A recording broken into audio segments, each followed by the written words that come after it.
আলহামদুলিল্লাহ আসসালাতু ওয়াসসালামু আলা রাসূলিল্লাহ।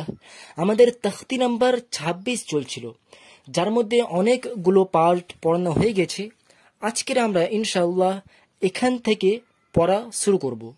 আচ্ছা, পড়াটা শুরু করার আগে এটা বলে দিই, যারা চ্যানেলে আছেন চ্যানেল ঠিক আছে, আর ভিডিও রেগুলার দেখেন, সাবস্ক্রাইব করেন, অবশ্যই তারা সাবস্ক্রাইব করবেন, কারণ এতে আমি মোটিভেট পাই আর এই ধরনের আরও ভিডিও বানাই। তাহলে চলুন পড়াটা শুরু করা যাক। আউযু বিল্লাহি মিনাশ শাইতানির রাজিম। বিসমিল্লাহির রহমানির রহিম। ওয়াও জবর ওয়া, লাম জের লি, ওয়ালি, ইয়া জবর ইয়া, ওয়ালি ইয়া, তা জবর তা, ওয়ালিয়াতা, মিম তা জবর, তায়ে তশদীদ আছে এই জন্য তাটা মিমের সঙ্গে যুক্ত হচ্ছে। মিম তা জবর মত, তা জবর তা, মত্তা, ওয়ালিয়াতা মত্তা, আইন ওয়াও পেশ ও, ওয়ালিয়াতা মত্তা ও। ফের বলছি, ওয়ালিয়াতা মত্তা ও, এক আলিফ টান যাবে, আইন ওয়াও পেশ ও, এক আলিফ টান যায়। তো এখানে ওয়াকফা এই সাইনটা আসলো, থামার চিহ্ন।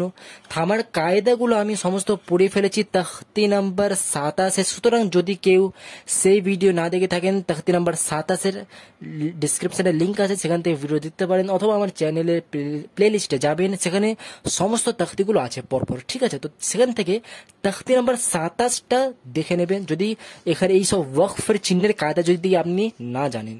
তো ওয়ালিয়াতামাত্তাউ এর কায়দাটাকে আমি লাস্টে বলছি এখন, ঠিক আছে। এতটা পর্যন্ত পড়া হলো, এবার এইটা পড়ে নি। এটা পড়ে নেওয়ার পরে আমি লাস্টে বলছি এর কায়দাটা কি। ওয়ালিয়াতামাত্তাউ, ফা জবর ফা, সিন ওয়াও পেশ, সিন ওয়াও জবর, সিন ওয়াও জবর সাউ, ফাসাউ, ওয়াওয়ে সাকিন আছে তাই জন্য ওয়াওটা সিনের সঙ্গে যুক্ত হলো। ফাসাউ, ফা জবর ফা, ফাসাউ ফা। ইয়ায় জবর আছে আর ইয়ায়ের সঙ্গে এই আইনটা যুক্ত হবে, কারণ আইনে সাকিন আছে। ইয়া আইন জবর ইয়া, লাম জবর লা, ইয়া লা, মিম ওয়াও পেশ, ওয়াওয়ে সাকিন আছে তাই জন্য এই ওয়াওটা মিমের সঙ্গে যুক্ত হচ্ছে। মিম ওয়াও পেশ মু, টান যায় এক আলিফ। ইয়া লামু, মু এর টান দেওয়ার পরে এই নুনটা যুক্ত হবে। কেন? কারণ এখানে আয়াত আছে, আয়াত আছে মানে থামতে হচ্ছে। থামার কায়দাটা এটা যে এর আগের অক্ষরের লাস্ট অক্ষরে জবর জের পেশ, দু জবর দু জের দু পেশ সব উঠে যায়, আর এখানে সাকিন চলে আসে। তো সিম্পল কথায় এই লাস্ট অক্ষরটা তার আগেরটার সঙ্গে যুক্ত হয়। এই লাস্ট অক্ষরটা তার আগের অক্ষরের সঙ্গে নয়, আমি বলেছি এই লাস্ট অক্ষরটা তার আগেরটার সঙ্গে যুক্ত হয়। এর মানে হচ্ছে এটা লাস্ট অক্ষরটার আগে যেভাবে পড়েছি সেইভাবে পড়ার পরে এই অক্ষরটা যুক্ত হবে। অর্থাৎ এর আগে কিভাবে পড়েছি, মিম ওয়াপেস মু, টান দিয়ে এভাবে পড়েছি। তো মু এটা বলার পরে নুন যুক্ত হবে, মুন, মানে টান দিয়ে ভালো করে বলার পরে তারপরে লাস্টে নুন যুক্ত হবে। তো ইয়ালামুন হলো, ফাসাউফা ইয়ালামুন। এবার এখান থেকে কি এতটা পড়ি, ওয়ালিয়াতামাত্তাউ, ফাসাউফা ইয়ালামুন, একটু ধীরে ধীরে পড়তে হবে। ওয়ালিয়াতামাত্তাউ, ফাসাউফা ইয়ালামুন।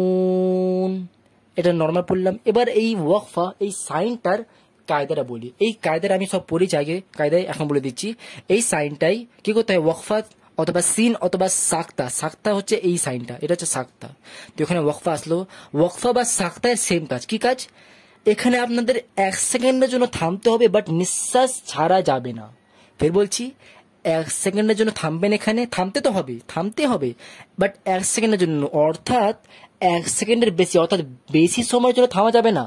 ১ সেকেন্ডের জন্য থামবেন আর নিঃশ্বাসও ছাড়া যাবে না। অর্থাৎ পড়ে দেখাচ্ছে একবার, ওয়ালিয়াতামাত্তাউ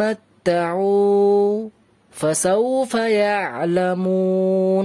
তো ওখানে আমি থামলাম ১ সেকেন্ডের জন্য, বেশি থামিনি আর নিঃশ্বাস ছাড়িনি। যদি কেউ বেশি থেমে যায় তাহলে বলে এইভাবে, ওয়ালিয়াতামাত্তাউ ফাসাউফা ইয়ালামুন। তো বেশি থামা যাবে না। আর যদি আমি ধরে নিন ১ সেকেন্ডের জন্যই থামলাম, বাট নিঃশ্বাস ছাড়লাম তবুও হবে না, লাইক দ্যাট।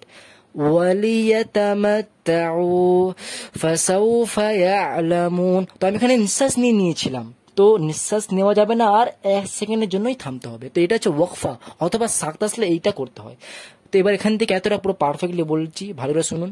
পড়া শুরু করার আগে আপনারা ফুল দম নিয়ে নেবেন, কারণ এখান থেকে এতটা আপনাকে একদমে বলতে হবে। ওয়ালিয়াতামাত্তাউ ফাসাউফা ইয়ালামুন, ওয়ালিয়াতামাত্তাউ ফাসাউফা ইয়ালামুন। তো এতটাই থাক, কোনো প্রকার ডাউট থাকলে অবশ্যই কমেন্টে জিজ্ঞাসা করবেন, ঠিক আছে? ওয়াসসালাম।